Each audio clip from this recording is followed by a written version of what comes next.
un programa de Leo Radio, emisora virtual de la Red Distrital de Bibliotecas Públicas de Bogotá.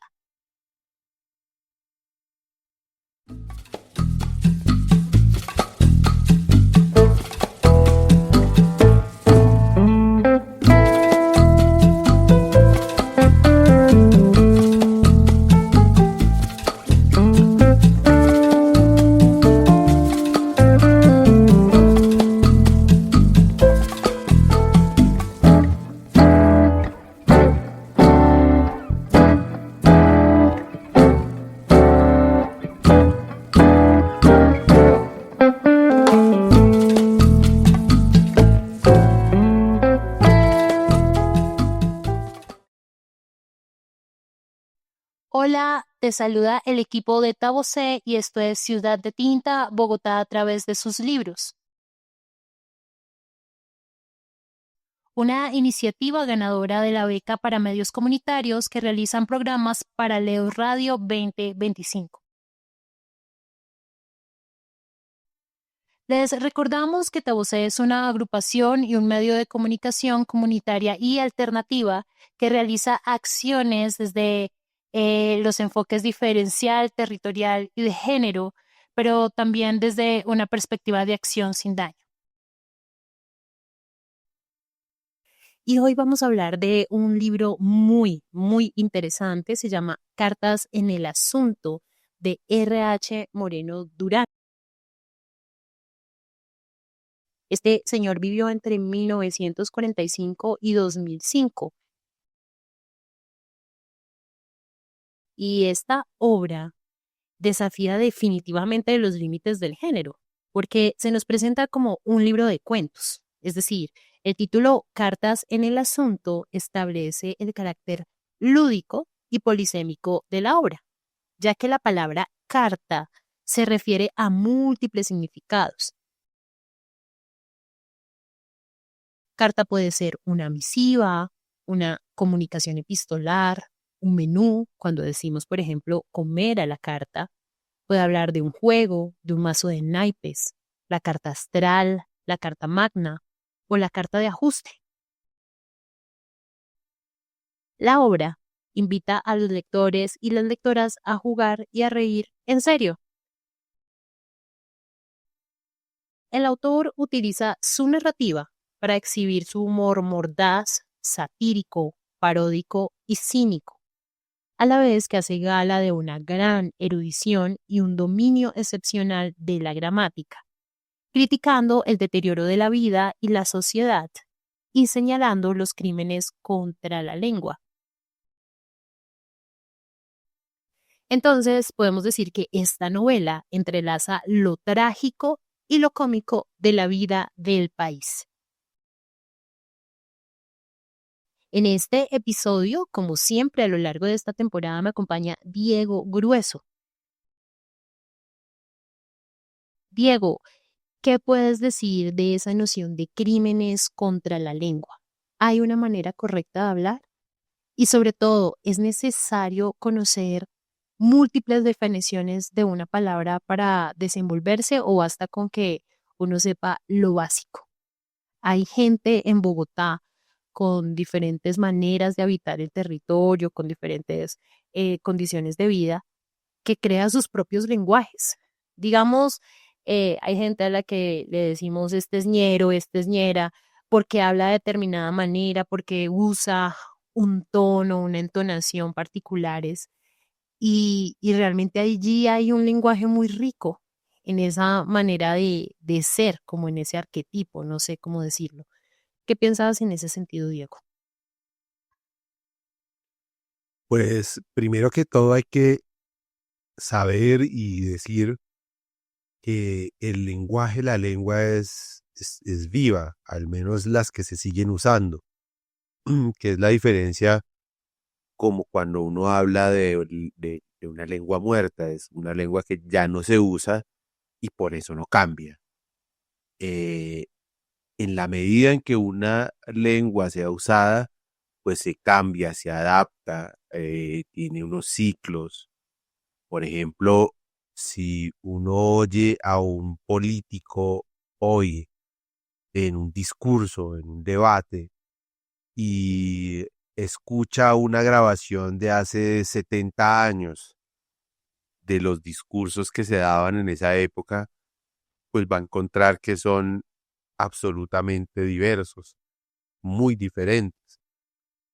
Y incluso hablando digamos, de políticos de la misma cepa, del mismo partido, con una audiencia similar, el lenguaje que utiliza el de hace 70 años, las formas, la expresividad, cómo se acerca, es una cosa un poco más solemne, un poco más grandilocuente, eh, y en un uso de las palabras a veces rimbombante, pero pareciera como también que ese género del discurso era muy apreciado, como no es ahora. Ahora es un poco menos formal, quiere ser más cercano, etcétera, y es propio de la época. El uso del lenguaje es hijo de su época, y de las tecnologías, etcétera. Ahora como habría que hablar, por ejemplo, de cómo la tecnología actual ha modificado el lenguaje y la forma de hablar, incluso el ámbito de formas de hablar que genera esa tecnología.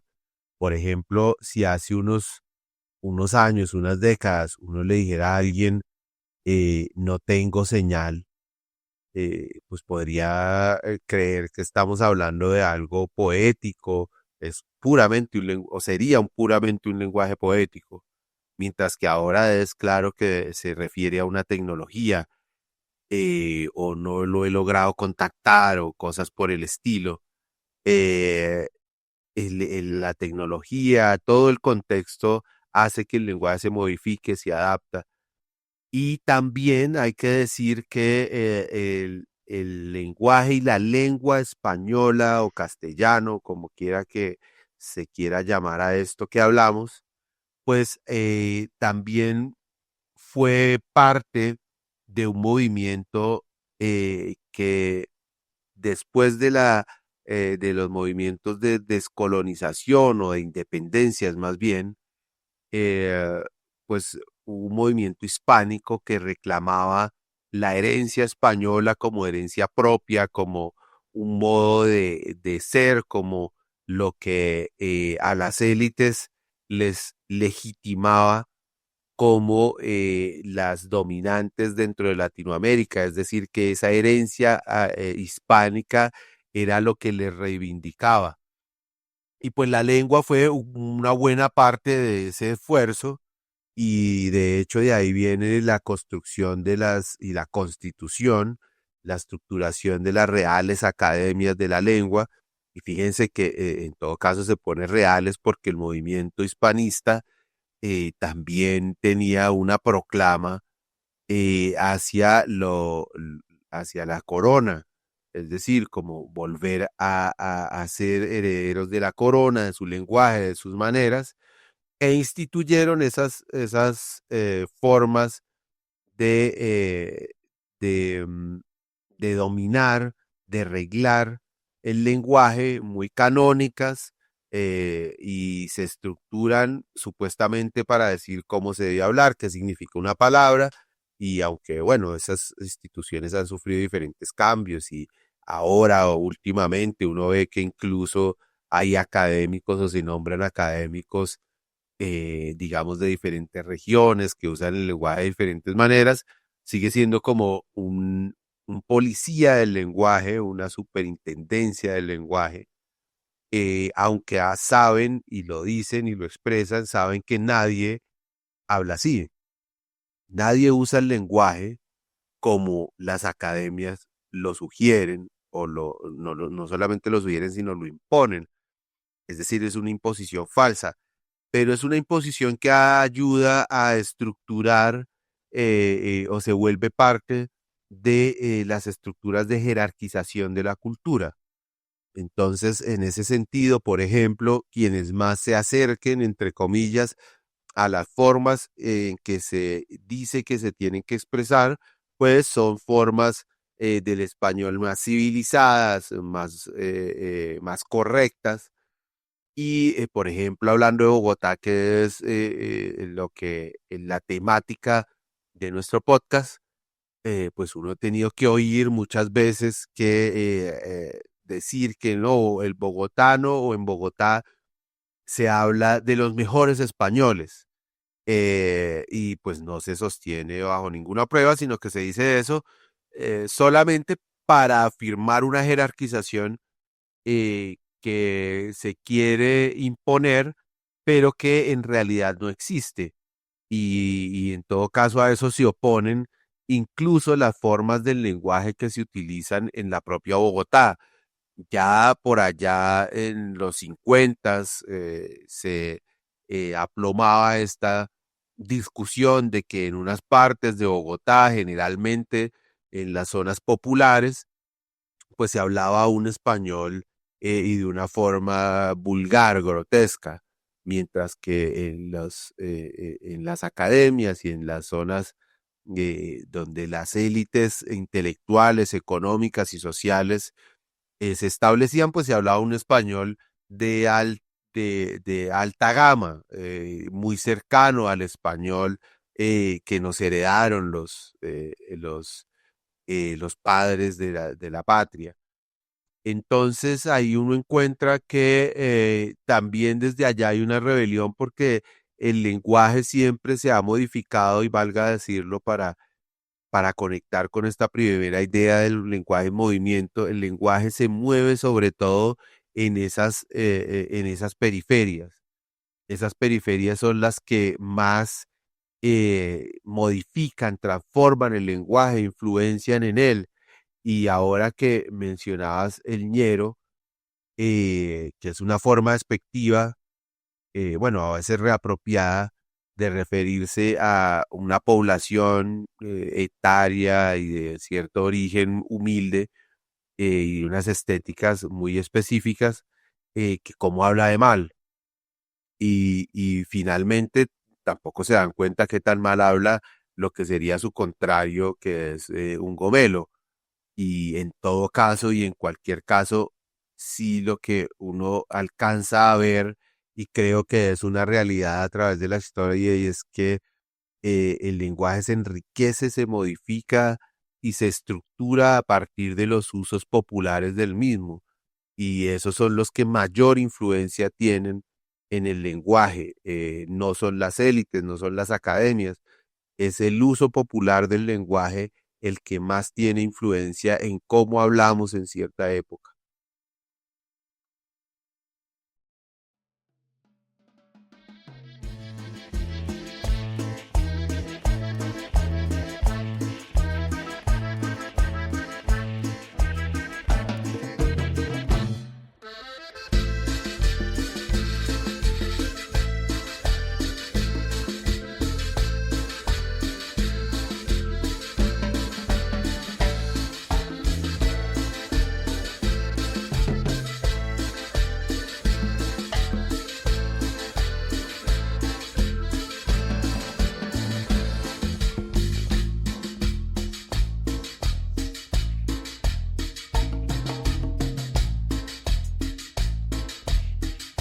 Bueno, resulta que el índice de este libro nos presenta 7 capítulos o cuentos que funcionan como unidades independientes o como capítulos de una novela fragmentaria y caleidoscópica.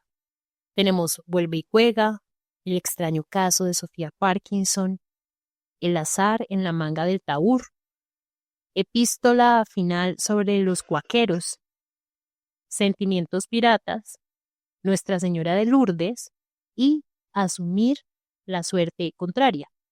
La narrativa se desarrolla en diversos escenarios de Bogotá que adquieren un carácter simbólico, como las Torres del Parque. Ya identificamos que en varios libros las Torres del Parque es un lugar importante, el Recreo de los Frailes, el Instituto Caro y Cuervo y Las Nieves.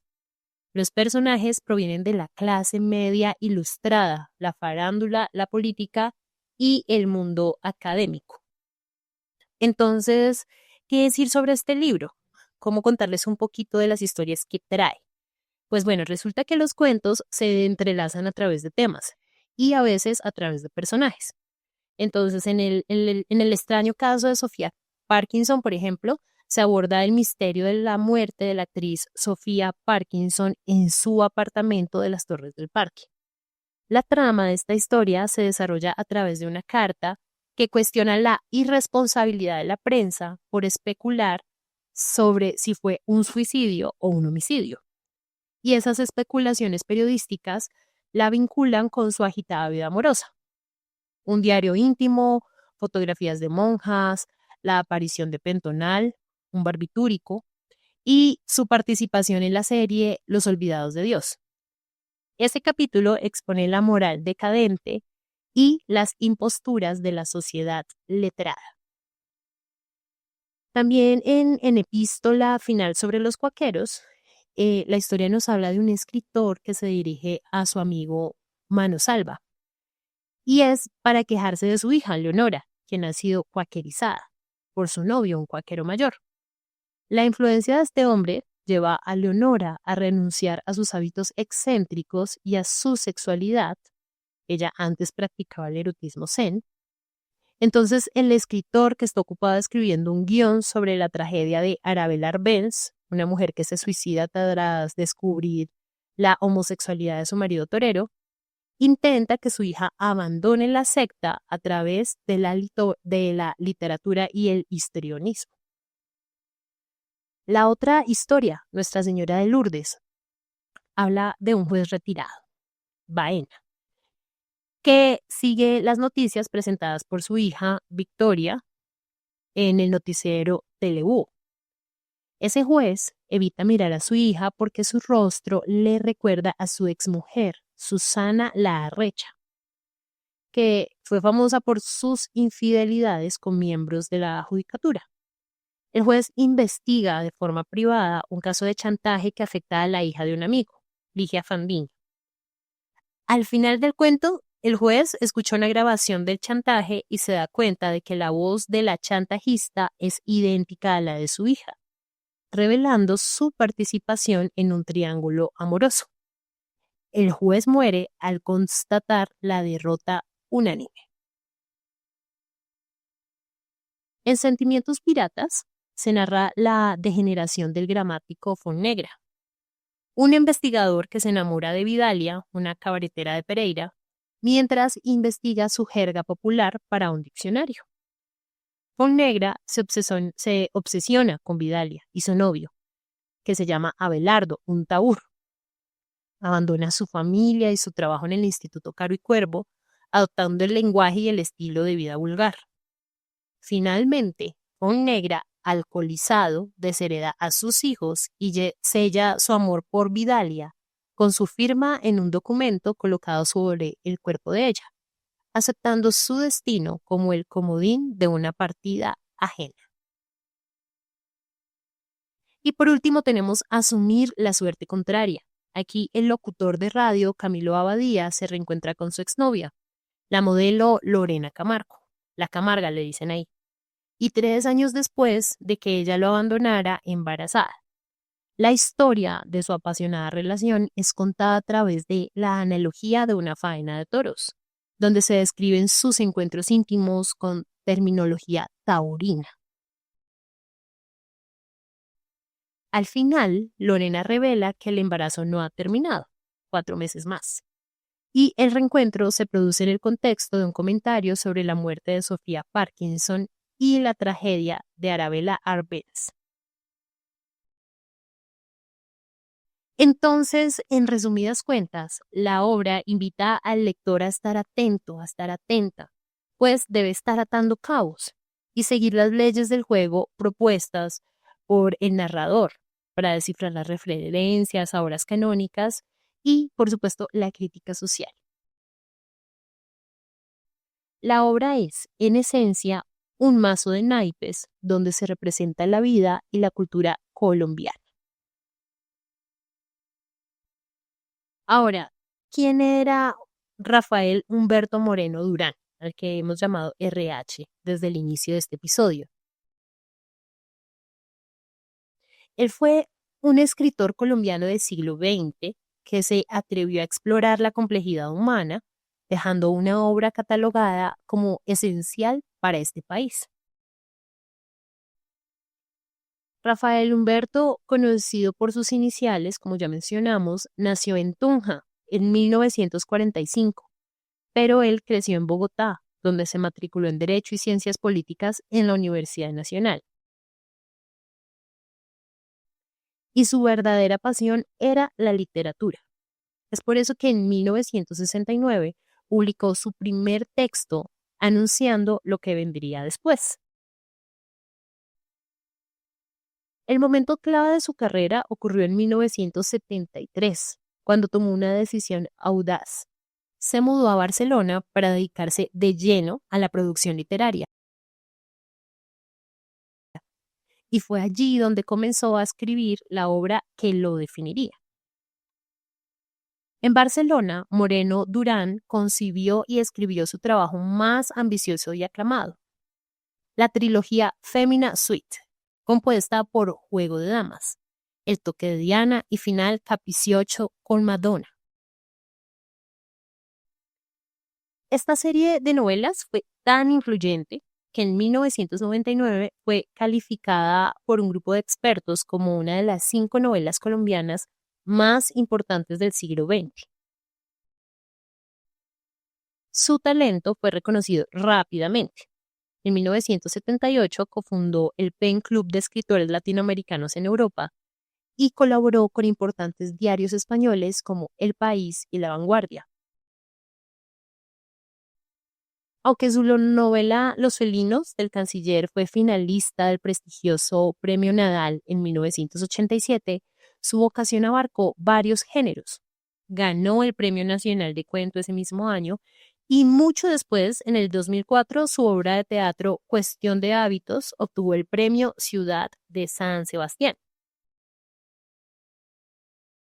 Moreno Durán regresó a vivir a Colombia en 1987.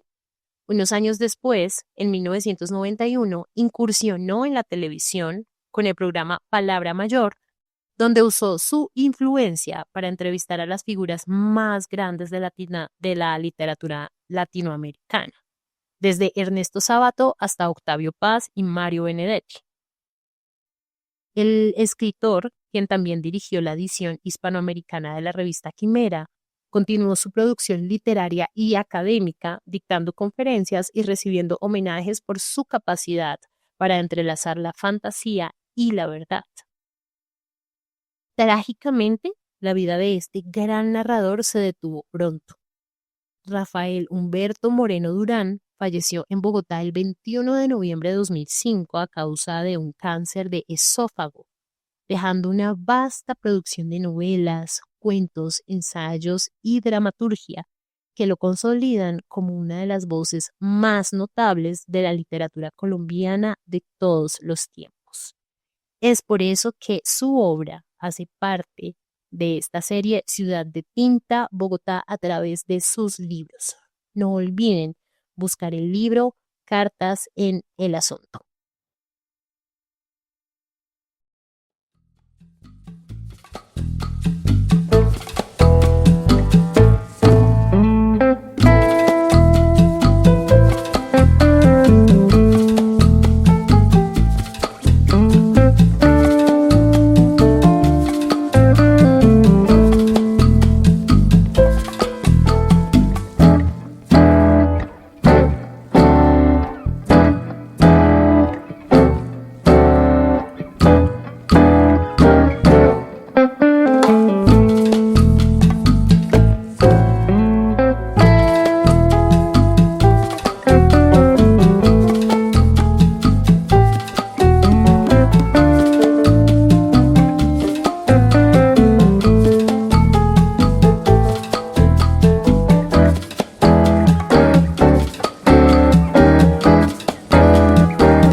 Programa Distrital de Estímulos, Alcaldía Mayor de Bogotá.